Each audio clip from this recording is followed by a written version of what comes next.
La semaine dernière, on a découvert plusieurs clés spirituelles, si vous vous souvenez, des clés spirituelles qui nous permettent d'ouvrir des portes surnaturelles, des principes hyper importants que nous devons intégrer à nos vies, qui nous font vivre avec la faveur de Dieu. Vivre avec la faveur de Dieu, et on va continuer un peu notre réflexion ce matin sur ce sujet.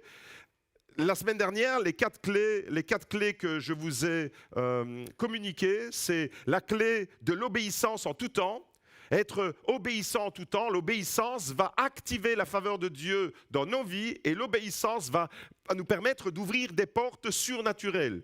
Ce que Dieu attend de nous, c'est que nous soyons obéissants à sa parole en tout temps, en toutes circonstances et sans aucune excuse, sans aucune circonstance atténuante qui nous permettrait de désobéir. Non, une obéissance sans compromis à la parole de Dieu nous amènera dans la faveur de Dieu et nous permettra d'ouvrir des portes surnaturelles. La deuxième clé, c'était la clé de la fidélité, même quand c'est difficile, quand c'est dur, quand tu combats, quand tu es en lutte et quand l'épreuve se manifeste dans ta vie, reste fidèle à Dieu. Reste fidèle à Dieu parce que la fidélité, eh bien Dieu honore la fidélité comme il honore l'obéissance. La fidélité est une clé qui ouvre des portes surnaturelles et qui amène la faveur de Dieu dans nos vies. La troisième clé, c'est la clé de la prière. On a vu des exemples concrets où dans la prière, des portes se sont ouvertes, des portes miraculeusement se sont ouvertes. On pense par exemple à Paul et Silas qui étaient emprisonnés, ils étaient dans la présence de Dieu, dans la prière, dans la louange, et à travers ce temps de louange qu'ils ont vécu dans cette prison, les portes de la prison se sont ouvertes et littéralement ils ont été libérés. On pense à l'apôtre Pierre qui était incarcéré lui aussi à Jérusalem, et sans relâche, la Bible nous dit que la prière de l'Église montait à Dieu, et parce que la prière de l'Église montait à Dieu sans relâche, les portes de la prison où était incarcéré Pierre se sont ouvertes. Les portes s'ouvrent quand l'Église est en prière. Les portes s'ouvriront le 30 novembre. Les portes s'ouvriront ce matin parce que l'Église s'attend à Dieu. Dans la prière, dans la foi également. La foi, c'est une clé qui ouvre. La foi, c'est la confiance. C'est une confiance totale en Dieu. Quand tu manifestes ta confiance, pas seulement ta croyance, mais ta confiance en Dieu amène des ouvertures extraordinaires, inespérées. Et la clé suprême, la clé de toutes les clés, c'est la présence de Dieu. La présence de Dieu dans nos vies, c'est la clé ultime qui va nous permettre d'ouvrir des portes et de vivre pleinement avec la faveur de Dieu, la présence de Dieu. Jésus nous a fait une promesse d'être tous les jours avec nous jusqu'à la fin du temps. Et les portes qui s'ouvrent quand la présence de Dieu se manifeste, c'est comme les portes automatiques d'un centre commercial. Quand tu te présentes devant des portes automatiques, elles s'ouvrent naturellement. Pourquoi elles s'ouvrent naturellement? Tu n'as même pas besoin d'activer le bouton. Ta présence, il y a des détecteurs qui détectent ta présence et à cause de ta présence, les portes s'ouvrent. Vous avez déjà vécu ça? Vous allez dans n'importe quel commerce, c'est comme ça que ça se passe. Tu arrives et les portes s'ouvrent. Pourquoi? Parce que ta présence va activer quelque chose dans le détecteur. Eh bien, quand tu te présentes quelque part avec la présence de Dieu, quand le Saint-Esprit est avec toi, et il est tous les jours avec toi, il n'est pas avec nous par intermittence, le Saint-Esprit est constamment avec nous, H24, et quand tu es rempli du Saint-Esprit, quand tu es habité, quand tu es dans la plénitude de l'Esprit, eh bien, la présence de Dieu qui est en toi va ouvrir naturellement des portes devant toi. Le Saint-Esprit qui est en toi va activer l'ouverture de portes devant toi. Donc, vous avez compris que la présence de Dieu, vivre dans la présence de Dieu, c'est la clé ultime. C'est lui qui va amener certaines ouvertures inespérées dans nos vies, tout simplement parce qu'il est présent et que sa présence va amener une dimension surnaturelle, une dimension extraordinaire dans nos vies. Et ce matin, mon message, c'est « Sois un activateur de la faveur de Dieu ». Dans la vie de tous les jours, pratiquement tout ce qui a de la valeur est protégé par des passwords. Un password, c'est le mot anglais qui signifie mot de passe. Presque tout dans la vie de tous les jours.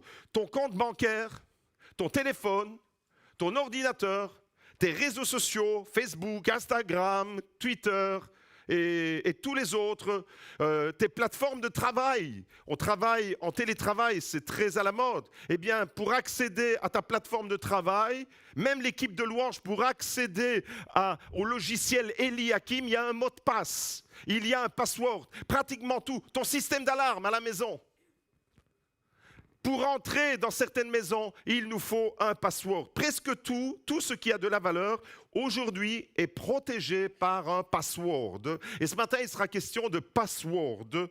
Sans le bon code, sans le mot de passe, impossible d'entrer. Dans tous ces domaines, compte bancaire, vous avez tous une application sur votre téléphone, j'imagine, avec votre compte bancaire, vous pouvez faire vos opérations, mais vous avez besoin d'un mot de passe pour entrer dans votre compte bancaire. Vous avez besoin d'un mot de passe pour aller sur Facebook. Vous avez besoin d'un mot de passe que vous avez introduit quelque part. Dans tous ces domaines, le mot de passe est nécessaire pour accéder à ce qui vous appartient. C'est à vous, c'est votre compte bancaire, c'est votre compte Facebook, c'est votre compte, c'est votre maison, c'est votre système d'alarme. Mais malgré tout, tu as besoin d'un mot de passe que tu as toi-même inséré. Et la faveur de Dieu alors, la faveur de Dieu, elle fonctionne de la même manière. Dans la vie spirituelle, il y a des passwords qui vont déverrouiller des opportunités. Il y a des passwords qui vont déverrouiller des bénédictions, des portes qui vont s'ouvrir, que personne ne pourra ouvrir, mais toi tu en as la clé. Pourquoi? Parce que tu as le bon password. Et ce matin, la parole de Dieu, elle est pour nous. Et ce matin, la parole de Dieu te dit, tu peux devenir un activateur de la faveur de Dieu en utilisant les bons passwords. Et on va découvrir des passwords, c'est-à-dire des mots de passe qui nous permettent d'activer la faveur de Dieu dans nos vies et d'accéder, d'ouvrir certaines réalités qui resteraient bloquées, qui resteraient figées. La question ce matin que je te pose alors de la part de Dieu, c'est as-tu les bons mots de passe? Ou est-ce que tu as l'impression d'être constamment devant des portes bloquées, devant des portes fermées? Est-ce que tu utilises le bon password pour ouvrir certaines portes dans ta vie, pour ouvrir certaines portes spirituelles, pour ouvrir certaines portes dans ta vie de tous les jours, des portes dans ta vie professionnelle, dans ta vie familiale? Est-ce que tu utilises les bons codes, les bons mots de passe? Alors la bonne nouvelle, c'est que si tu as oublié ton password, ça peut arriver d'oublier un mot de passe, eh bien tu peux le récupérer, rien n'est perdu. Tu peux récupérer un mot de passe que tu as oublié. Moi ça m'arrive souvent. Je suis tête en l'air à ce niveau-là, je mets des mots de passe, j'ai plein de trucs où il faut accéder avec des mots de passe. Alors quand on me dit créez votre mot de passe, je le crée et je l'oublie 2 minutes après. Et donc, je crée des mots de passe, je ne les note pas quelque part, et puis je les oublie. Heureusement, Gianni est là, il fait partie de ma famille, il est là, et à la maison, chez les Carozzo, on a une devise, c'est mot de passe oublié, un mot, un geste, Gianni fait le reste. Gianni, viens! Quoi? Qu'est-ce qu'il y a encore? J'ai oublié mon mot de passe, je ne sais pas accéder dans le truc là. Et il débloque le truc, il me recrée un nouveau mot de passe, il me dit maintenant ne l'oublie plus, écris-le. Et il m'a écrit une liste comme ça avec tous mes mots de passe, avec des chiffres. Et surtout, attention, ne fais pas un mot de passe trop facile parce qu'il sera vite piraté. C'est pour ça que vous avez plein de comptes qui sont piratés, parce que vous mettez des mots de passe qui sont faciles. Pour les hackers, c'est facile pour eux de déjouer et de tromper un mot de passe. Enfin bref, même si vous avez oublié un mot de passe, vous pouvez appeler Gianni, il va vous débloquer. En tous les cas, moi, c'est ma technique. Okay? Mais spirituellement, c'est la même chose. Parce que des fois, dans notre vie spirituelle, on oublie certaines clés, certains passwords que Dieu nous a pourtant enseignés. Et malheureusement, notre vie, elle prend certains tournants, certaines tournures, certaines directions. Et puis, tout doucement, eh bien, on se laisse embarquer dans certaines réalités et on s'éloigne un peu des principes de la parole de Dieu et on oublie pourtant des principes qui sont de véritables clés d'ouverture. Est-ce que ce matin tu es prêt à entendre et à recevoir des nouveaux passwords, un nouveau code d'accès, des clés d'ouverture qui vont te permettre d'arriver, d'ouvrir et de réaliser certaines choses qui te seront tout simplement impossibles? Est-ce que tu es prêt? Alors si tu es d'accord et si tu es prêt, tu peux de temps en temps dire Amen. Je me sentirai un peu moins seul ici. J'ai l'impression d'être en période Covid. Vous savez, quand je prêchais à des chaises vides, c'était presque la même chose au niveau réactivité. Mes amis, s'il y a des enfants de Dieu au GLC Beaudour ce matin, je veux les entendre. Et s'il y a des enfants de Dieu ce matin au GLC Beaudour, ils doivent être intéressés par la faveur de Dieu. Les enfants de Dieu sont intéressés par la faveur de Dieu et les enfants de Dieu désirent connaître les passwords du ciel. Le password par excellence du ciel porte un nom, c'est Jésus. Il est le chemin, la vérité et la vie. Si tu n'as pas Jésus dans ta vie, il n'y a pas d'ouverture du ciel. Le password, le mot-clé, qui est plus qu'un mot-clé, qui est une présence, qui est ton Seigneur, qui est ton Sauveur. Il est ton Dieu, il est celui qui t'a créé, il est celui qui est mort sur la croix, il a donné sa vie pour toi, il est mort et il est ressuscité, il est la porte, il est le chemin, il est l'accès au ciel. Nul ne peut atteindre le ciel s'il ne passe par Jésus. Ça, c'est le password par excellence. Et ce matin, avant de découvrir les autres, je vais te poser la question, est-ce que tu as le password Jésus dans ta vie?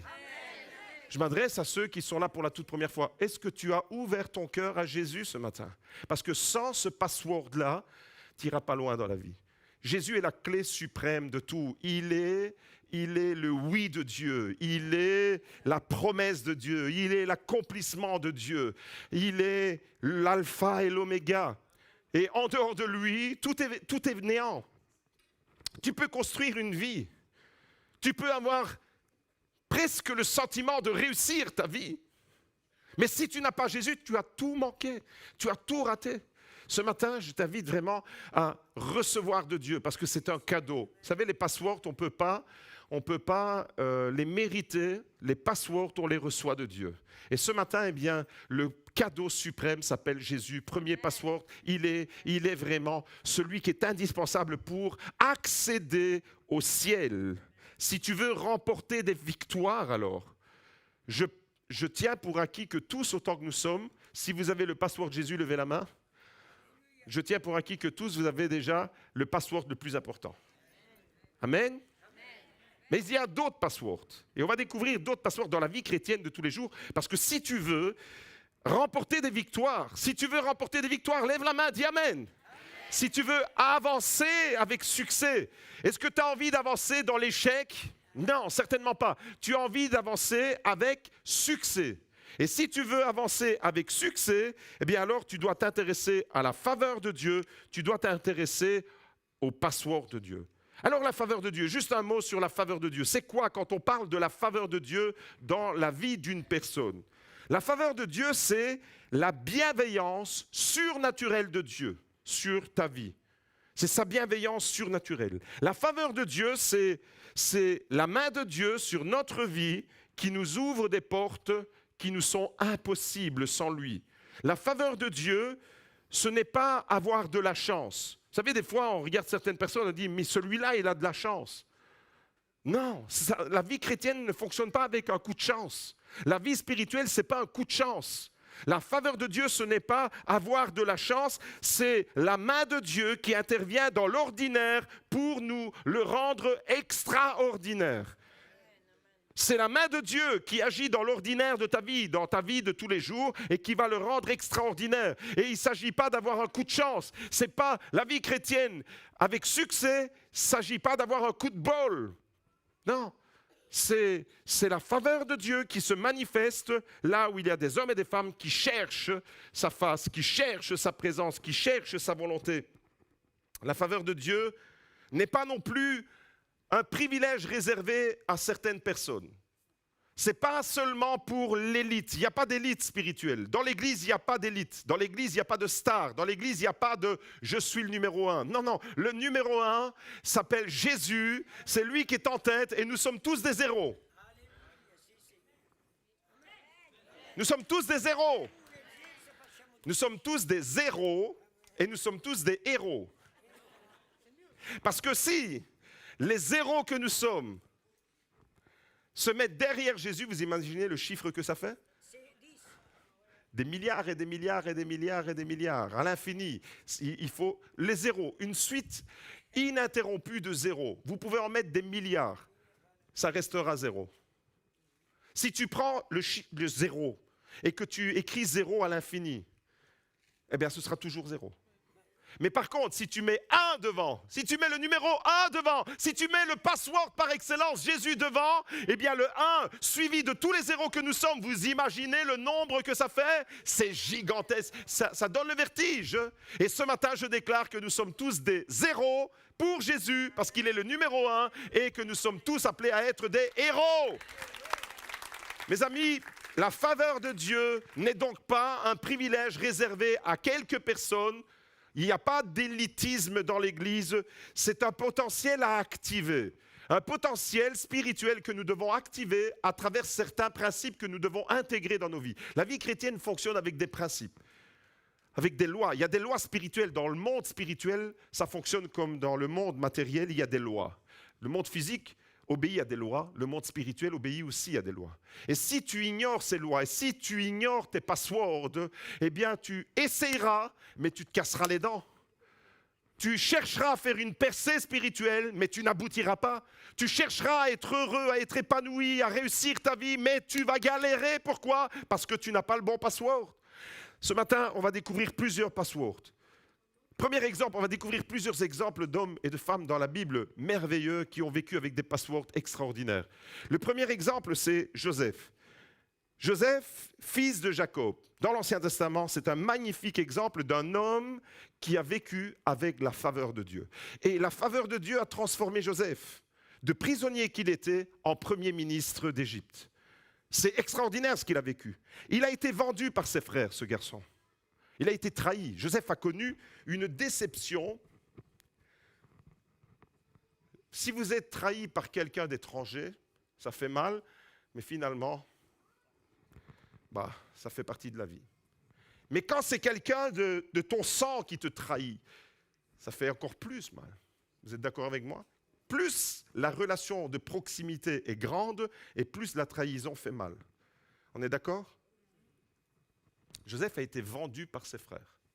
Il a été jeté en prison comme une vieille loque. Joseph était donc rejeté par un peu son univers autour de lui. Mais la Bible nous dit qu'il a trouvé grâce aux yeux de Dieu. La faveur de Dieu s'est manifestée sur la vie de Joseph. En prison, alors qu'il était en prison injustement incarcéré, il s'est retrouvé en prison, pas parce qu'il avait fait un délit, mais parce qu'il est resté fidèle à Dieu. Et jusque-là, on peut se dire, mais elle est où la faveur de Dieu? Et des fois, dans nos vies, on est là, on est dans l'obéissance. Je disais la semaine dernière, je l'ai rappelé ce matin, que l'obéissance ouvre des portes. Joseph était dans l'obéissance, mais on a l'impression pendant un moment donné dans sa vie que les portes, au lieu de s'ouvrir, elles se ferment. Et c'est même la porte de la prison, au sens littéral du terme, qui s'est refermée sur la vie de Joseph. Mais là, en prison, Joseph est resté fidèle à Dieu. Il a utilisé la clé de la fidélité. Et dans cette prison, Dieu lui a donné une sagesse hors norme pour interpréter les rêves. Et là, son interprétation d'un rêve va le conduire de la prison au palais de Pharaon. La faveur de Dieu a transformé cet homme, ce garçon, de prisonnier en premier ministre. Vous imaginez un peu le contraste? Prisonnier, vous êtes au fond d'une geôle, vous êtes au fond du gouffre, vous êtes derrière des barreaux. Et là, parce que vous restez fidèle à Dieu et que vous restez connecté avec Dieu, avec l'Esprit de Dieu, eh bien, ce que vous allez vivre là, dans les pires conditions, va vous permettre de connaître la faveur de Dieu, être promotionné. Ce matin, je déclare sur ta vie une promotion de la part de Dieu. Ce matin, je déclare que les barreaux de ta vie qui sont invisibles, mais tu es derrière une prison peut-être, une prison émotionnelle, une prison spirituelle, une prison qui t'a incarcéré. Ce matin, je déclare, parce que la faveur de Dieu va se manifester sur ta vie, tu vas sortir de ta prison toi aussi. Genèse chapitre 39, on découvre ça ensemble. C'est une histoire merveilleuse. Pour ceux qui ne la connaissent pas, je vous invite à la lire dans la Bible. Le premier livre de la Bible, le livre de la Genèse, contient une des histoires les plus émouvantes de la Bible. L'histoire de Joseph, la trahison de ses frères, le fait qu'il est jeté comme ça, comme une vieille loque, vendu comme un esclave. Et il se retrouve donc en prison. On lit ce passage où il se retrouve en prison. Regardez ce que la Bible dit. L'Éternel fut avec Joseph et il étendit sur lui sa bienveillance. Ça, c'est la faveur de Dieu. Vous savez à quel moment? Au moment où il est en prison. Il lui fit obtenir la faveur du chef de la prison. Donc clairement, là, la Bible nous dit, rien qu'avec ces deux premières déclarations, la faveur de Dieu, elle est sur Joseph. Pourtant, Joseph, il est dans une posture plus que délicate. Il est dans une posture qui va générer de la souffrance, peut-être des questionnements, peut-être des doutes même. Seigneur, elle est où ta promesse? Seigneur, elle est où la faveur que tu m'as promise? Elle est où? Je suis dans la galère. Peut-être que c'est le raisonnement que tu te fais. J'ai pris un engagement. Seigneur, je marche avec toi, mais je suis dans la galère. Elle est où ta fidélité? Elle est où ta faveur? La Bible nous dit que la faveur de Dieu était sur Joseph alors qu'il était en prison. Et il lui fit obtenir la faveur du chef de la prison. Le chef de la prison confia à Joseph tous les prisonniers qui étaient dans la prison et tout ce qui se faisait passer par lui. Le chef de la prison ne supervisait rien de ce que Joseph avait en main. Parce que l'Éternel était avec lui, l'Éternel faisait réussir ce qu'il faisait. Le peuple de Dieu dit Amen. L'Éternel est avec lui. Dans la prison, l'Éternel est avec toi dans ta galère. Je ne connais pas ta galère en ce moment. Mais je sais qu'il y a des chrétiens qui galèrent. Je sais qu'il y a des chrétiens qui galèrent dans leur propre maison. Je sais qu'il y a des chrétiens qui galèrent au niveau du travail. Je sais qu'il y a des chrétiens qui galèrent au niveau spirituel, ça ne décolle pas. Je sais qu'il y a des chrétiens qui sont frustrés. Je sais qu'il y a des chrétiens qui ont de l'ambition, mais qui n'arrivent pas à vivre leur ambition et qui sont dans l'église et qui sont frustrés dans l'église. La faveur de Dieu, elle peut être sur toi malgré tout ça. Ouh. Ça concerne tout le monde, autrement dit. Je fais passer le scanner de mes yeux et il n'y a aucune personne qui n'est pas concernée. Et le scanner, il passe au-dessus de ma vie et je suis concerné aussi. On est tous concernés. La faveur de Dieu, elle est sur Joseph, alors que Joseph vit une situation plus que délicate. Genèse 41, on lit la suite. C'est la promotion. Il est en prison maintenant, écoutez. Le pharaon dit à Joseph, pharaon c'était le big boss, c'était l'équivalent d'être le président des États-Unis à l'époque par rapport à notre génération. Il n'y avait pas une autre civilisation supérieure à l'égyptienne à ce moment-là. Le pharaon dit à Joseph, c'est toi qui seras à la tête de ma maison, vous entendez? C'est toi qui seras à la tête de ma maison et tout mon peuple dépendra de tes ordres. Wouh! Est-ce qu'il y a une promotion? Oui. Est-ce qu'il y a une faveur de Dieu? Oui. Est-ce que Dieu est intervenu dans la prison de Joseph? Oui. La faveur de Dieu, ça a pris du temps, mais la faveur de Dieu s'est manifestée. Regardez ce que Pharaon dit à Joseph. Le trône seul m'élèvera au-dessus de toi. Autrement dit, il n'y aura rien au-dessus de toi si ce n'est le trône, Pharaon. Donc il était le roi d'Égypte et Joseph, il est promu au rang de premier ministre en Égypte. Une des civilisations les plus remarquables de l'histoire de l'humanité. Le Pharaon dit à Joseph, vois, je te donne autorité sur tout le pays d'Égypte. La faveur de Dieu était clairement sur cet homme, alors qu'il avait vécu un moment de galère intense. Rappelez-vous toutes les déceptions, rappelez-vous tous les coups durs, la trahison, le fait... Imaginez un peu le regard de Joseph quand ses frères le vendent, le jettent dans une citerne, comme s'il était mort, et ils vont prendre un vêtement, mettre du sang d'un animal et amener ce vêtement au père pour faire croire que Joseph est mort. Imaginez un peu le sentiment de Joseph à ce moment-là. Essayez de percevoir le regard de Joseph quand il regarde ses frères.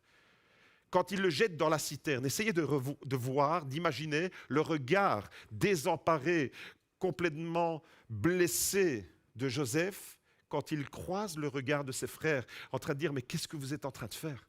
Imaginez ça. Ça, c'est le coup dur de Joseph. Mais la Bible dit qu'à aucun moment, la faveur de Dieu ne s'est retirée de sa vie. C'est extraordinaire. La galère de Joseph, Joseph va connaître la faveur de Dieu et de cette galère, de cette prison où il était. Et j'imagine que les prisons en Égypte, elles n'étaient pas aussi luxueuses que les prisons qu'on a dans nos pays aujourd'hui. J'imagine que ça devait puer. J'imagine qu'il devait faire mauvais là-dedans, plein d'humidité, plein de sale, des animaux, des rats et toutes sortes de choses. J'imagine vraiment ça. La faveur de Dieu était sur lui. Joseph a été élevé au rang de Premier ministre. L'histoire extraordinaire de Ben Carson. Est-ce que vous avez déjà entendu parler de Ben Carson? Une histoire extraordinaire, un témoignage puissant qui nous montre le même principe qu'on trouve dans la vie de Joseph. Ben Carson, c'est un garçon, fils de pasteur, qui est né en 1951. Dans une famille défavorisée malgré tout, même si le papa était pasteur. Dans la ville de Détroit, c'est-à-dire aux États-Unis, dans le Michigan. Ben, enfant, avait de grosses difficultés. La vie n'a pas été facile pour lui et à l'école, on peut dire que ça ne se passait vraiment pas bien. À l'école, il était connu pour ses échecs à répétition. Il accumulait les mauvais résultats, les moqueries et il était même nommé par tous les autres le débile de la classe. Voilà comment Ben Carson a vécu son enfance. Mais sa mère, sa maman, vous savez les mamans, vous avez des tripes là, vous avez des entrailles qui sont indescriptibles. Eh bien sa maman qui était analphabète pourtant, sa maman qui ne savait ni lire ni écrire. Sa maman ne manquait pas d'ambition pour son fils. Et sa maman a toujours cru en l'avenir de son fils. L'importance d'avoir quelqu'un qui croit en vous, envers et contre tout, l'amour d'une mère. Et l'amour de la maman de Ben Carson a fait en sorte que malgré ses échecs à répétition, malgré qu'il était le cancre de la classe, malgré qu'il n'y avait rien de bon au niveau scolaire, combien de parents se sont pas tirés les cheveux en disant « mais mon fils, ma fille ne veut rien savoir des études, ben, tu sais quoi, allez, va travailler ». En dépit du désespoir, arrête les études et va travailler, mais reste pas sans rien faire. J'en connais tout plein des parents qui ont eu cette attitude-là. La maman de Ben Carson s'est battue, alors qu'elle était illettrée pratiquement. Elle s'est battue parce qu'elle croyait dans l'avenir de son enfant. Et grâce à l'intervention de sa mère, ce jeune garçon, Ben Carson, a commencé à surmonter les obstacles. Il a commencé à obtenir de bons résultats scolaires. Et même, il a obtenu une bourse pour entrer à l'université de Yale. Et il est devenu l'un des neurochirurgiens les plus réputés au monde. Sa vie avait commencé plutôt mal. Ben Carson est devenu professeur de neurochirurgie, d'oncologie, de chirurgie plastique, de pédiatrie et il est devenu le chef du service de neurochirurgie pédiatrique à l'hôpital Johns Hopkins à Baltimore, dans le Maryland. Il a commencé tout en bas de l'échelle. On ne pouvait pas dire sur ce jeune garçon, fils de pasteur, une mère analphabète, que ce garçon-là, on ne pouvait pas dire que la faveur de Dieu était sur sa vie. Personne n'aurait parié un centime sur Ben Carson. Mais sa mère a cru envers et contre tout. Sa mère s'est accrochée aux promesses de Dieu. Ils étaient chrétiens, ces gens. Et ce Ben Carson, qui était un rebut pour tous les autres, le débile de la classe, zéro résultat scolaire, promu au rang de chef du service neurochirurgie pédiatrique dans un hôpital de renom dans le Maryland aux États-Unis. Et en 1987, Dr Ben Carson devient le premier neurochirurgien capable de séparer des frères siamois qui étaient reliés par la tête, deux bébés allemands. Image authentique. Les bébés étaient reliés par la tête. Personne avant lui, avant Ben Carson, n'avait réussi à séparer des frères siamois. La photo d'en dessous, ce sont les deux frères quand ils sont dans l'âge adulte. Cet homme est devenu le premier homme à conduire avec succès une opération que personne avant lui n'avait réussi. Ce gars, il était le rebut de la société avant. La faveur de Dieu était sur Joseph, la faveur de Dieu était sur Ben Carson. Et en 2008, le président George Bush le décore avec la médaille présidentielle de la liberté. En 2008, il reçoit une médaille qui est certainement une des reconnaissances aux États-Unis les plus énormes que vous puissiez imaginer. Ce garçon, un échec, George Bush, 2008, va couronner. Et vous pouvez vous documenter sur la vie de Ben Carson. C'est extraordinaire. Il y a des livres et il y a même une série. Il y a un livre qui s'appelle Les mains du miracle. Du ghetto à la chirurgie. Il y a même sur Netflix la possibilité de suivre son film qui retrace sa biographie avec le titre Ben Carson, le cancre devenu neurochirurgien. C'est pas extraordinaire ça? Quand la faveur de Dieu elle est sur quelqu'un, Il te prend de là où tu es, du niveau le plus bas de ton existence, de la géole, là en Égypte avec Joseph, ou des quartiers dans les bas-fonds de Détroit, dans le Michigan, aux États-Unis, et il va t'élever. Pourquoi? Parce que la faveur de Dieu accomplit des miracles. La clé numéro 1, le password numéro 1, l'histoire de Joseph, l'histoire de Ben Carson, l'histoire de plein d'autres hommes et de femmes sont la preuve que quand le monde dit non, Dieu prépare ton oui dans les coulisses. Dieu travaille. Quand tout le monde autour de toi dit non, Dieu te regarde et dans les coulisses, il dit oui. Dis à ton voisin oui. Hier, c'est ce que je disais aux jeunes mariés. Dieu a regardé Jérémie et Amélie hier et je leur ai dit oui. Regarde ton mari, regarde ta femme, regarde ton fils, regarde ta fille et dis oui. Le monde dit non, mais Dieu dans les coulisses dit oui. Quand le monde dit non, c'est Dieu qui dit oui. Il a dit oui sur la vie de Joseph, quand tous ses frères, quand tout le monde, quand tous ceux en Égypte qu'il avait relégués dans une prison avaient dit non, Dieu avait dit oui. Ben Carson, quand tout son quartier, quand toute la ville de Détroit disait non, quand tous ses profs disaient non, sa mère disait oui. Oui, la promotion, la faveur de Dieu. Et la clé numéro 1, eh bien c'est ça, c'est attends-toi vraiment. Ce qu'on peut faire apparaître la clé numéro 1, password numéro 1, sois prêt, tout peut changer, tout peut basculer rapidement. Tout peut basculer rapidement, d'un moment à l'autre, tout peut basculer. Sois prêt, toi. Toi, tu es là, tu es en train de galérer. Je m'adresse à quelqu'un qui rame au niveau du travail. Sois prêt parce que tout peut aller très vite. Tout a basculé dans la vie de Joseph en un clin d'œil. En un clin d'œil, Dieu peut t'élever. En un clin d'œil, Dieu peut te rabaisser. En un clin d'œil, tout peut changer, tout peut basculer. En un instant, la vie de Ben Carson, quand sa mère a commencé à croire en lui, quand sa mère a commencé à mettre des règles, quand sa mère a commencé à le guider dans la vie, Ben Carson a vécu avec la faveur de Dieu. Et ce matin, password numéro 1, sois prêt, même si tout autour de toi, c'est la galère. Même si tu n'es pas dans une période de ta vie brillante. Vous connaissez des moments un peu moins brillants dans la vie? Vous connaissez des moments où vous avez envie de ramer, mais vous avez l'impression que vous ramez à contre-courant et que vous n'avancez pas? C'est de ces moments-là que je suis en train de parler. Sois prêt même quand c'est dur. Sois prêt quand tu as l'impression de te battre avec le vent. Quand tu as l'impression de mettre des coups de poing dans le vent et qu'il n'y a rien, il n'y a aucun résultat. Sois prêt, tout peut basculer, tout peut aller changer. Tout peut changer très vite. Il suffit d'être connecté avec Dieu, la présence de Dieu. Dans la vie de Joseph, la présence de Dieu a fait la différence. Dans la vie de Ben Carson, la présence de Dieu a fait la différence. Et Ben Carson s'est même présenté aux élections présidentielles américaines. Ben Carson, c'est un chrétien qui défend des valeurs. C'est dommage qu'il n'ait pas été élu. Parce que vous imaginez la trajectoire, ça aurait été vraiment la même histoire que Joseph. Sauf que lui, il serait devenu président des États-Unis d'Amérique.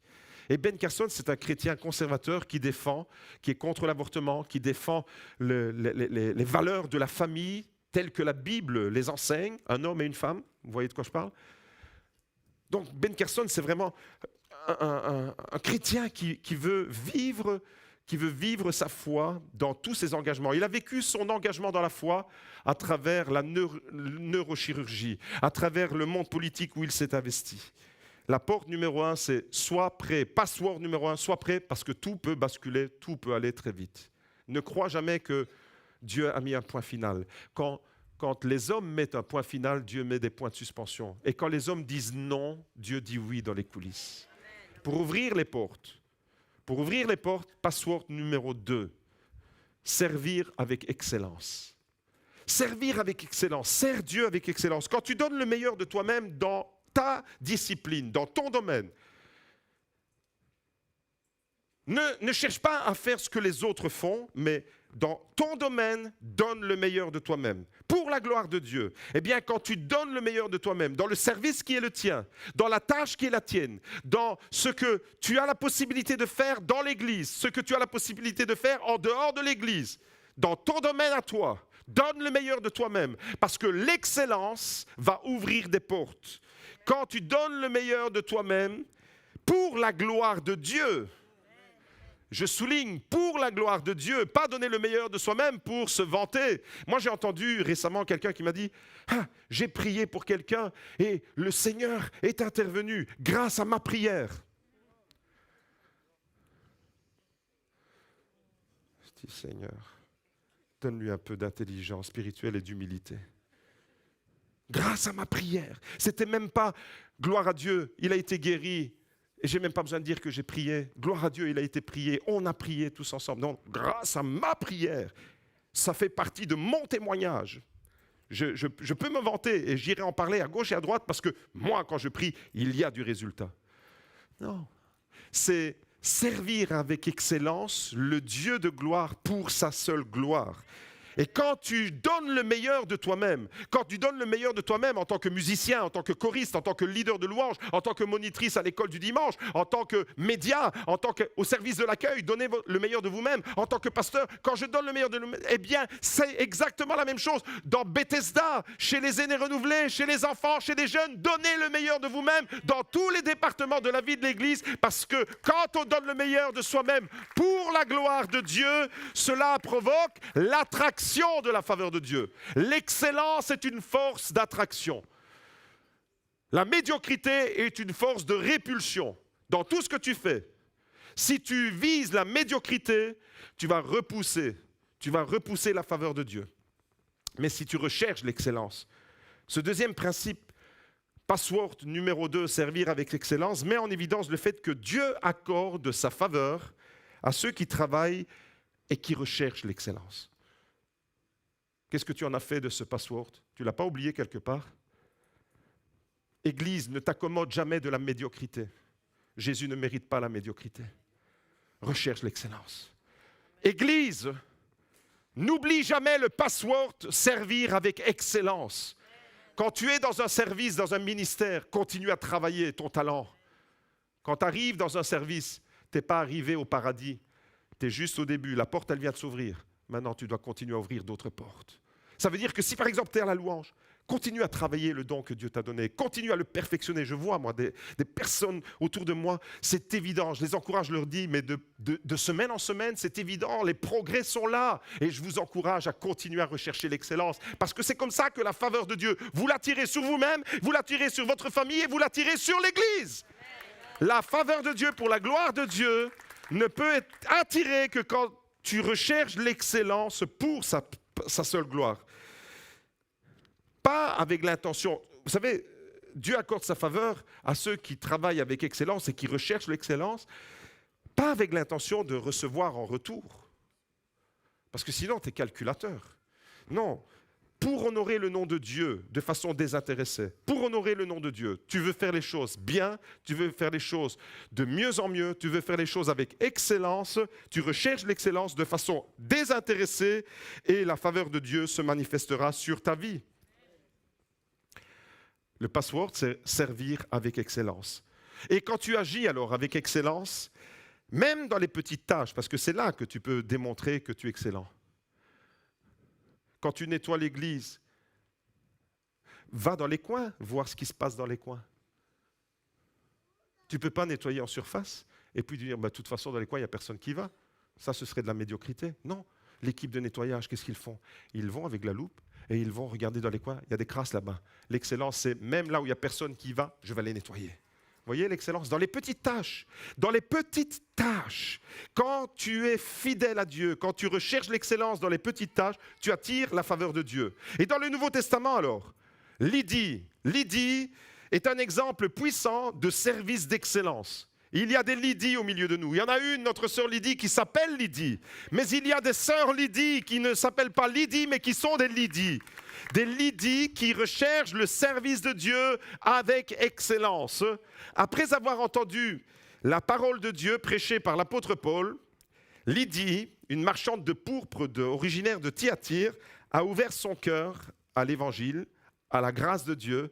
Le password Jésus, elle l'a obtenu et elle a été baptisée, elle et toute sa famille. On lit ça dans Actes 16, verset 14.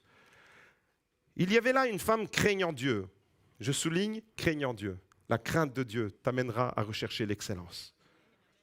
Si tu ne crains pas Dieu, tu prends Dieu comme ça pour un rigolo. Mais quand tu as la crainte de Dieu, quand tu as le respect de Dieu, la crainte de Dieu, ça ne veut pas dire la peur de Dieu. La crainte de Dieu, c'est je prends Dieu au sérieux. Je prends Dieu avec respect pour qui il est. Eh bien, cette femme-là, elle avait la crainte de Dieu. Elle craignait Dieu. Du nom de Lydie, marchande de pourpre de la ville de Thyatire. Elle écoutait et le Seigneur lui ouvrit le cœur. Il y a une ouverture là, un password. Elle écoute avec foi. Et le Seigneur lui ouvre le cœur pour qu'elle s'attache à ce que disait Paul. Lorsqu'elle eut été baptisée avec sa famille, elle nous invita en disant « Si vous me jugez fidèle au Seigneur, entrez dans ma maison et demeurez-y. » Et elle nous pressa très instamment. Amen. Lydie, un exemple de service avec excellence. Elle n'a pas seulement reçu l'Évangile avec foi, la parole que l'apôtre Paul a prêchée, elle a également utilisé ses ressources. Ce n'est pas simplement « je reçois Jésus, je viens au GLC Beaudour, je suis content, et puis la vie est belle ». Non, c'est « je suis touché dans mon cœur ». Dieu va ouvrir mon cœur. Quand Dieu ouvre le cœur d'une personne, attention, cette personne, elle va aller loin. Est-ce que tu es prêt à être une personne à qui Dieu va ouvrir le cœur? Si tu veux que Dieu ouvre ton cœur, lève tes mains, acclame le Seigneur. Parce que Lydie, c'est une personne qui a été, le cœur a été touché. Ça commence toujours avec Dieu, les histoires avec Dieu commencent toujours dans le cœur. Et elles se poursuivent dans le cœur et elles s'achèvent dans le cœur. S'il n'y a pas le cœur dans tout ce que tu fais, il n'y a rien. Eh bien là, Dieu va ouvrir le cœur de Lydie et elle ne va pas seulement recevoir l'évangile, le salut. Comme il est dit à propos de Zachée, le salut est entré dans cette maison. Eh bien là, c'est Jésus, la présence de Jésus est entrée dans le cœur de Lydie. C'est la chose la plus extraordinaire. Mais elle n'en est pas restée là. Trop de chrétiens se contentent de ça. Mais elle recherche l'excellence. Et elle va mettre ses ressources personnelles, ses ressources matérielles, sa maison, ses finances au service de l'œuvre de Dieu. Elle dit aux apôtres, si vous me jugez fidèle au Seigneur, entrez dans ma maison et demeurez-y. Et elle nous pressa instamment. Elle insiste pour que l'équipe missionnaire, qui était une délégation de l'apôtre Paul, puisse commencer une œuvre dans cette ville. Et vous savez, la faveur de Dieu, elle s'est manifestée avec puissance dans la vie de Lydie. Sa générosité et son service portaient la marque de l'excellence. Et à cause de ça, la conséquence, c'est que la faveur de Dieu était non seulement sur elle, mais Lydie a activé la faveur de Dieu sur elle, sur sa famille. Regardez, elle a été baptisée, mais toute sa famille a été baptisée avec elle. Elle a activé la faveur de Dieu sur l'équipe missionnaire qui était là. Et elle va leur donner de quoi être hébergée, de quoi pouvoir s'installer. Et elle va devenir une activatrice de la faveur de Dieu pour toute une ville qui s'appelle Philippe. Vous savez où s'inscrit cet épisode? Philippe, c'est quoi? La ville de Philippe, c'est quoi? L'église de Philippe, les Philippiens, on l'a dans notre Nouveau Testament, c'est quoi? C'est la première église européenne sur le continent européen. Lydie a l'honneur d'avoir accueilli la première église européenne dans sa propre maison. L'église de Philippe est née dans la maison de Lydie. Et ensuite, elle n'a fait que se développer. Lydie avait la marque de l'excellence. Elle recherchait. Elle n'a pas seulement reçu l'évangile, mais elle s'est investie et elle a donné le meilleur d'elle-même. Tu n'as pas oublié quelque part au passage le password « servir avec excellence » ? Le Seigneur nous le rappelle ce matin. Servir avec excellence, aller plus loin. Ne pas te contenter d'être un chrétien qui reçoit et qui reçoit toujours, mais je reçois pour donner. Je reçois pour donner, je reçois pour donner, je reçois pour donner. Et quand je suis dans cette mentalité-là, pour la gloire de Dieu, la faveur de Dieu, elle ne peut que se manifester dans ma vie. La faveur de Dieu, elle ne peut que être exponentielle dans ma vie, ma famille. Et tout ce que j'entreprends va être touché, contaminé par le succès. Mais si tu es timide, si tu es... Imaginez maintenant la scène avec Lydie. L'évangile arrive là-bas, Paul débarque, elle l'écoute, mais avec une oreille un peu méfiante. C'est qui ces étrangers qui viennent prêcher comme ça? Non? Ou peut-être qu'elle aurait été un peu plus loin, ok, ça va, j'accepte Jésus, et puis je rentre chez moi, et puis je reprends ma vie de tous les jours, mes préoccupations de tous les jours, etc. Et je n'entre pas dans le service de Dieu, je n'entre pas dans une dimension qui m'amène plus loin. Eh bien, il n'y aurait aucune porte qui se serait ouverte dans la vie de Lydie, aucune, zéro. Pourquoi? Parce qu'elle avait la crainte de Dieu, et la crainte de Dieu va activer le service par excellence, l'ouverture des portes, le password. Elle l'avait. Mes amis, password numéro 2, l'excellence dans ton travail va ouvrir les portes de la faveur de Dieu. l'excellence dans ton travail, quel qu'il soit, quelle que soit la tâche que tu accomplis. Quelle que soit la tâche que tu accomplis, dans l'église et à l'extérieur de l'église, dans ton travail, dans ton milieu professionnel, peu importe ton travail, si tu recherches le meilleur, si tu recherches à être témoin de l'évangile, témoin de la puissance de Dieu, de l'amour de Dieu, là où Dieu t'a placé, des portes vont s'ouvrir. Des portes vont s'ouvrir. Partout où tu vas, c'est la promesse de Dieu. Joseph a été promu, Ben Carson a été promu, Lydie a été promue. Password numéro 3. Ça vous intéresse? On va plus loin? Password numéro 3, la faveur sur les autres attire la faveur sur ta vie. Qu'est-ce que ça veut dire? Le principe, c'est le suivant. La bénédiction que l'on provoque sur les autres attire la bénédiction sur nos vies. Ce password-là, il y a trop de chrétiens qui l'ont oublié. La bénédiction que je vais apporter aux autres va activer une ouverture de la faveur de Dieu sur ma vie. Activer la faveur de Dieu en favorisant les autres, en faisant tout simplement du bien aux autres. Quand tu fais du bien aux autres, tu attires la faveur de Dieu sur ta vie, les portes s'ouvrent, tu utilises le password. Quand tu deviens une source de bénédiction, c'est-à-dire que quand tu vis et que les autres sont au bénéfice de ce que tu leur apportes, quand tu deviens une source de bénédiction pour ceux qui t'entourent, Dieu nous honore en retour. C'est bien dit ça.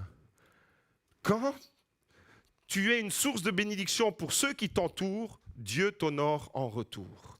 Dieu te le rend. Vous savez comment on appelle ce phénomène-là dans la Bible? Enfin, je l'ai nommé comme ça. On ne l'appelle pas comme ça dans la Bible, mais je l'ai nommé comme ça.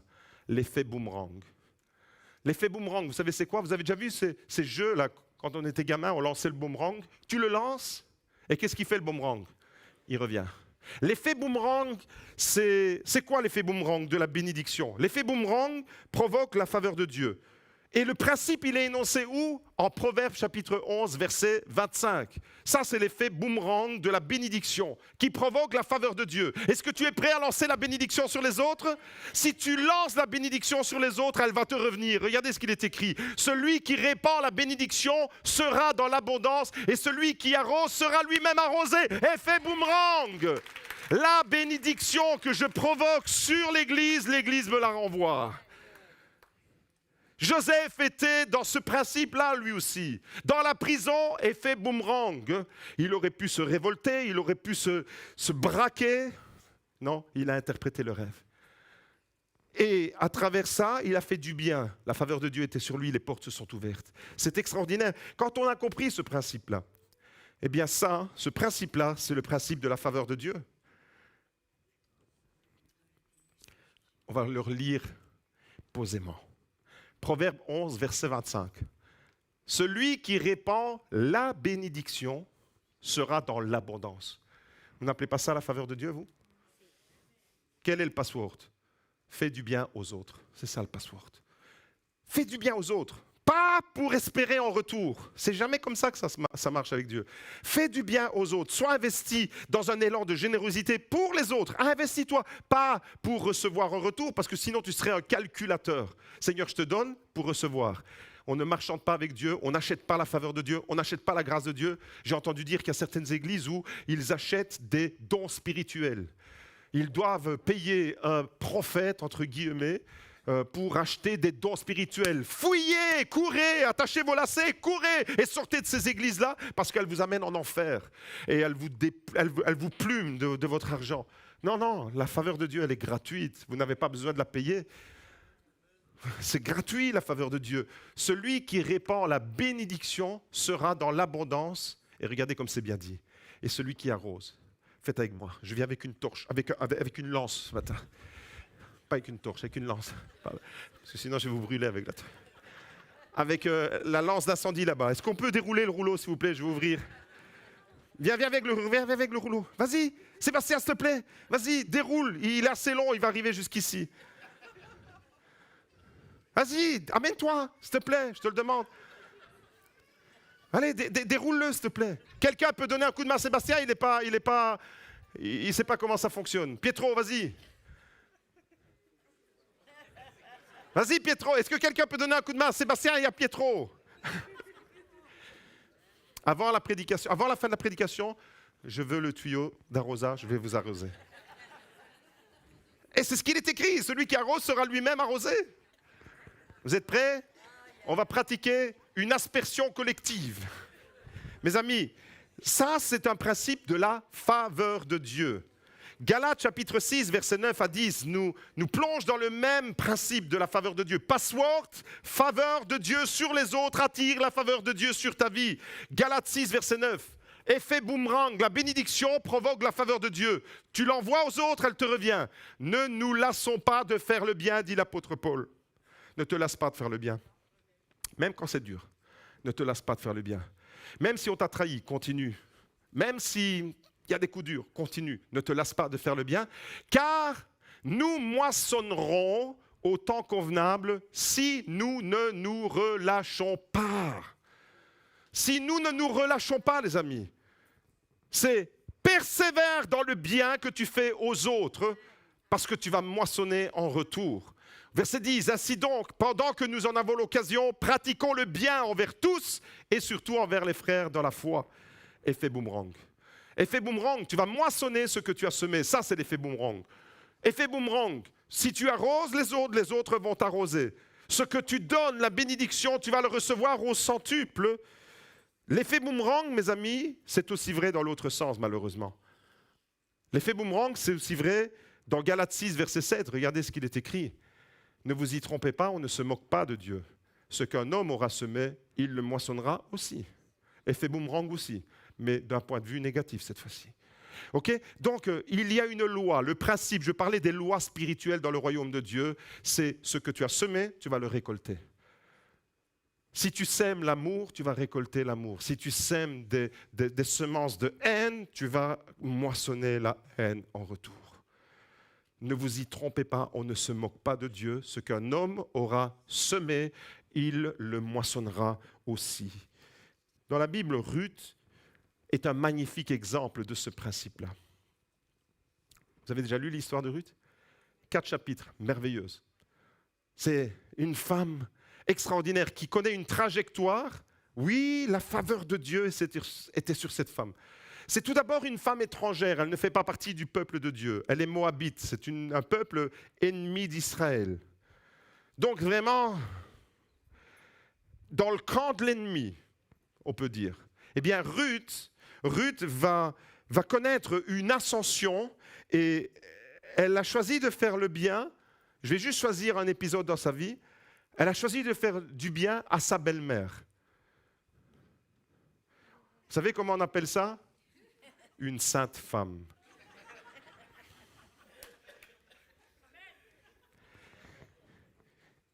La Saoggera. Est-ce qu'il y a des belles filles et des belles-mères ce matin, ici? Belles filles et belles-mères, est-ce qu'il y en a? Levez les mains. Commencez à bénir vos belles-mères. Commencez à bénir vos belles-filles. Parce que c'est l'exemple de Ruth et de Naomi. Extraordinaire histoire. Elle a choisi de rester fidèle à Naomi.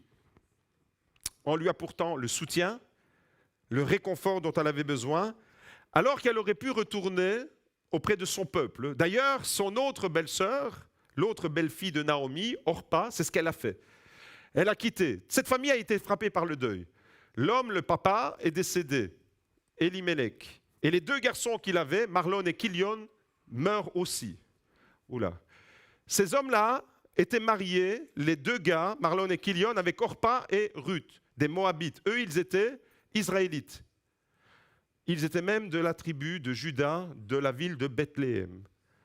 Et là, la mort les frappe. Et puis, la famille se disloque.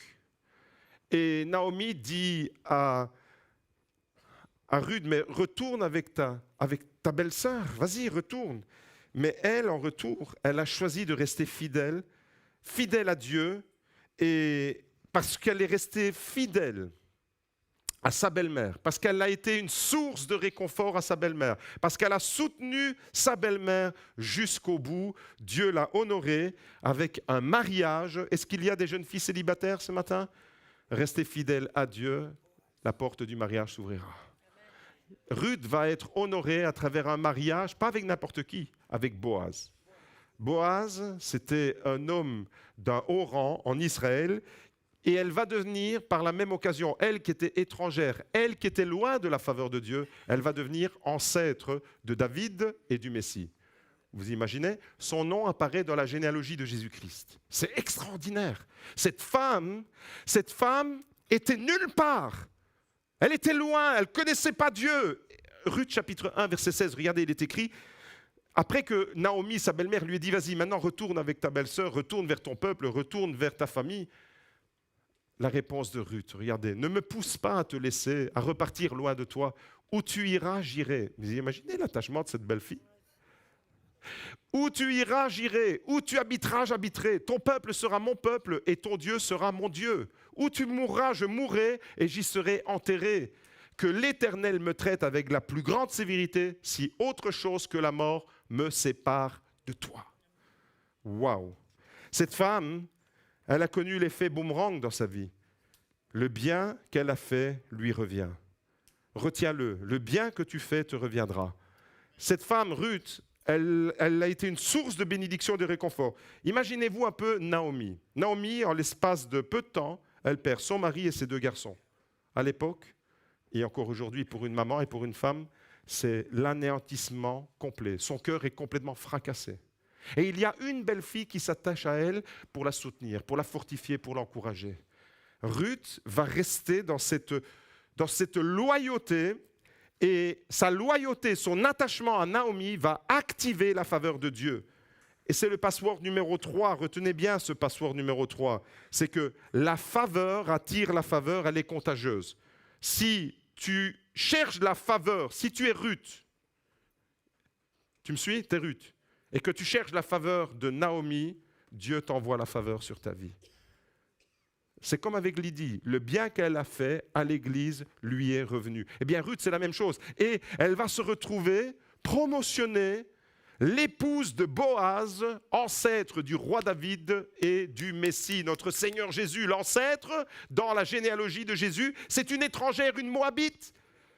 Elle a été intégrée. Pourquoi? Parce que la faveur de Dieu est venue frapper à sa porte. Pourquoi? Parce qu'elle avait le bon password. La faveur sur les autres attire la faveur sur ta vie. L'équipe de louange peut me rejoindre. Et je termine alors avec le 4e password. Et j'insiste pour avoir la lance d'incendie. La lance d'incendie, vous imaginez, si on n'arrive pas à débloquer la lance d'incendie et qu'il y a le feu,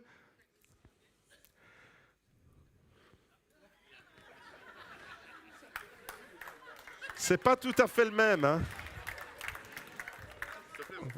Merci mon frère. Tu peux raccorder ça à l'eau, s'il te plaît? Je vais vous arroser ce matin. Avec la bénédiction de Dieu, je vais vous arroser. Amen. Et vous savez ce qui va se produire, mais je ne le fais pas pour ça. Parce que je vais vous arroser avec la bénédiction de Dieu, eh bien vous allez me bénir en retour. Dieu va peut-être même pas se servir de vous pour me bénir, mais Dieu, il est souverain. Regardez, Ruth a fait du bien à Naomi. Dieu a béni Ruth, pas directement par Naomi, par Boaz. Dieu peut utiliser un autre chemin pour amener la bénédiction dans ta vie, mais le principe reste le même. Reste fidèle à ta belle-mère.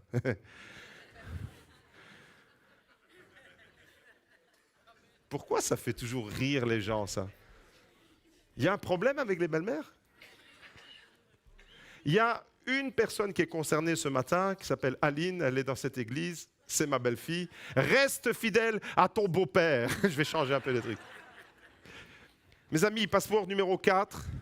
Password numéro 4 pour activer la faveur. Deviens un activateur de la faveur de Dieu. L'humilité et l'intégrité sont des activateurs de la faveur de Dieu.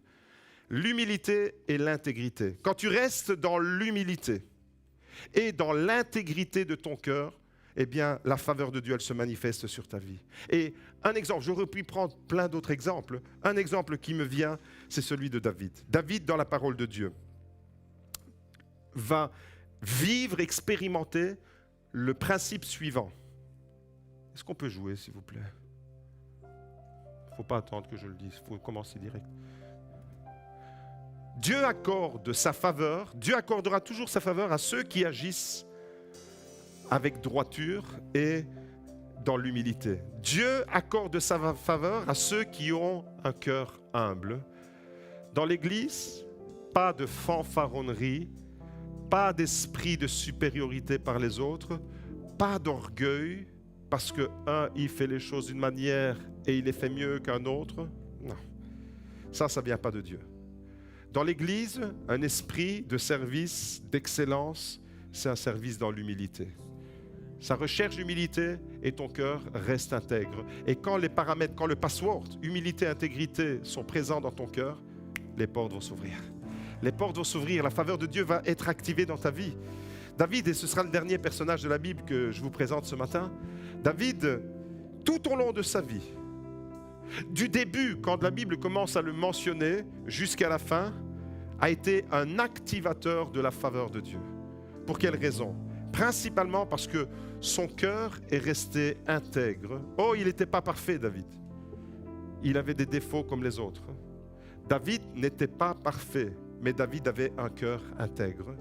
Et la Bible dit clairement que parce qu'il était intègre, parce qu'il était avec un cœur humble, Dieu l'a choisi. Dieu l'a béni et Dieu l'a élevé. Dieu l'a béni, Dieu l'a choisi, Dieu l'a élevé parce que son cœur humble et intègre l'ont poussé dans cette voie-là. Mes amis, 1 Samuel 13, verset 14 nous dit la raison pour laquelle David a été choisi. 1 Samuel 13, verset 14, David était un homme selon le cœur de Dieu. Et avoir un cœur pour Dieu, être un homme, être une femme selon le cœur de Dieu, c'est être avec un cœur humble et intègre. David était déjà dans l'esprit de Jésus. Jésus, un cœur humble, le Dieu Tout-Puissant qui s'abaisse pour devenir le serviteur de tous. Il est l'ancêtre de Jésus. Vous voyez, il est déjà dans cette lignée-là. 1 Samuel 13, verset 14, c'est la parole que Dieu fait entendre à Saül, le premier roi, qui n'est pas resté fidèle, qui n'est pas resté intègre. Mais voici ce que Dieu va dire à Saül. L'Éternel s'est choisi un homme, et cet homme c'est David, selon son cœur, et il l'a destiné à être le chef de son peuple. Mes amis, vous savez où il était David quand il a été choisi? Il était oublié de tout le monde. Quand le monde dit non, Dieu dit oui dans les coulisses. Vous vous rappelez tout à l'heure, je l'ai dit pour Joseph, quand le monde dit non sur Ben Carson, tout le monde disait non, débile, cancre, t'es nul.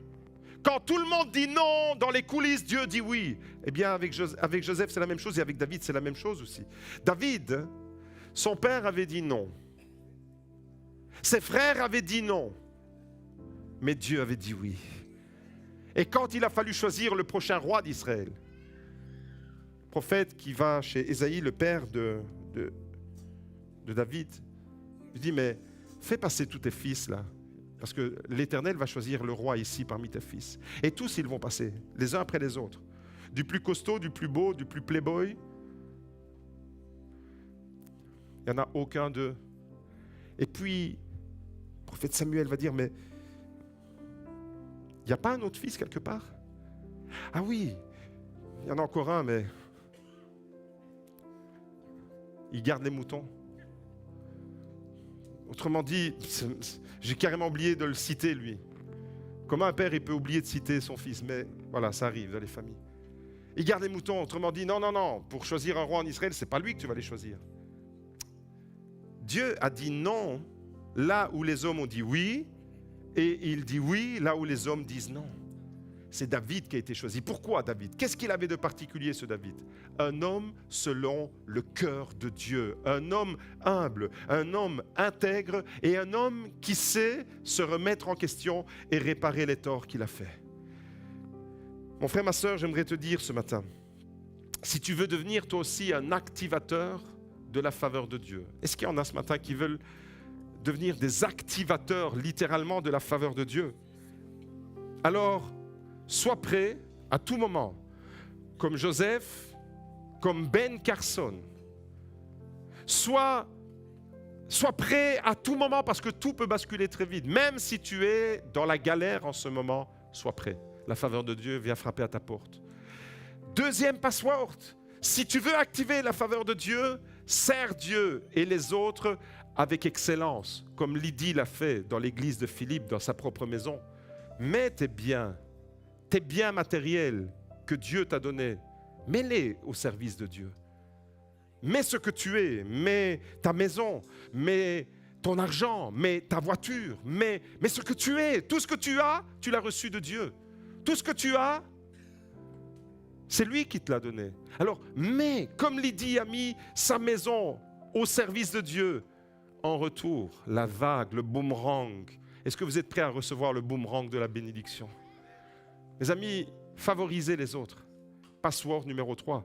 Favorise les autres, comme Ruth a favorisé Naomi. Effet boomerang. La bénédiction est revenue sur Ruth. Dieu est allé la chercher, un peuple païen qui ne connaissait pas Dieu, mais elle s'est attachée à ce Dieu-là. Ton Dieu sera mon Dieu. Là où tu iras, j'irai. Là où tu mourras, je mourrai. Là où tu seras enterré, je serai enterré. Et parce qu'elle a été fidèle, loyale, parce qu'elle est restée attachée à ce Dieu-là, mais pas seulement ce Dieu-là. À travers sa belle-mère, c'est toute l'empathie et tout l'amour, tout le respect, tout l'engagement qu'elle avait envers le peuple d'Israël. Dieu va lui donner un mari, Boaz. Favorise les autres dans ta vie. Dans ta vie spirituelle, favorise les autres. Cherche le bien pour les autres. Déconnectons-nous un peu de nous-mêmes. Cherche à faire le bien aux autres de façon désintéressée.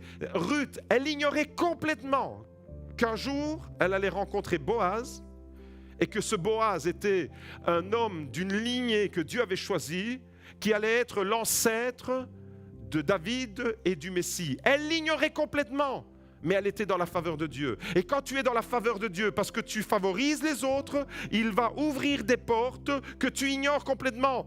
Ruth a été conduite dans une dimension qu'elle ne pouvait même pas imaginer. Elle n'avait même pas rêvé. Dans le meilleur de ses rêves, dans le plus beau de ses rêves, elle ne pouvait même pas imaginer ce qui allait lui arriver. Et cependant, Dieu ne lui a pas simplement donné un mari, mais lui a donné un mari d'une lignée royale, ancêtre du Messie. Vous imaginez? Faveur de Dieu. Elle ne le savait pas. Elle ne l'a pas fait pour ça. Si elle le savait, elle aurait pu calculer son coût. Non, elle ne l'a pas fait pour ça. Elle l'a fait de façon désintéressée pour Naomi, sa belle-mère. Et puis quatrièmement, cultive un cœur humble et intègre comme David. À tous les moments, au moment où il a été choisi, au moment où il aurait pu tuer Saül, le roi, il reste humble et intègre. Il dit, je ne porterai pas la main sur le Messie, loin de l'Éternel, celui qui a reçu l'onction de l'Éternel. Pourtant, Saül était déjà rejeté de Dieu, mais il était toujours dans sa fonction et David a continué à le respecter.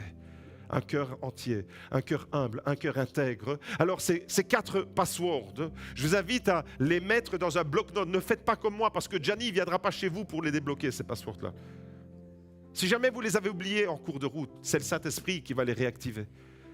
C'est le Saint-Esprit qui vous les rappelle. Et ce matin, c'est un rappel de choses fondamentales.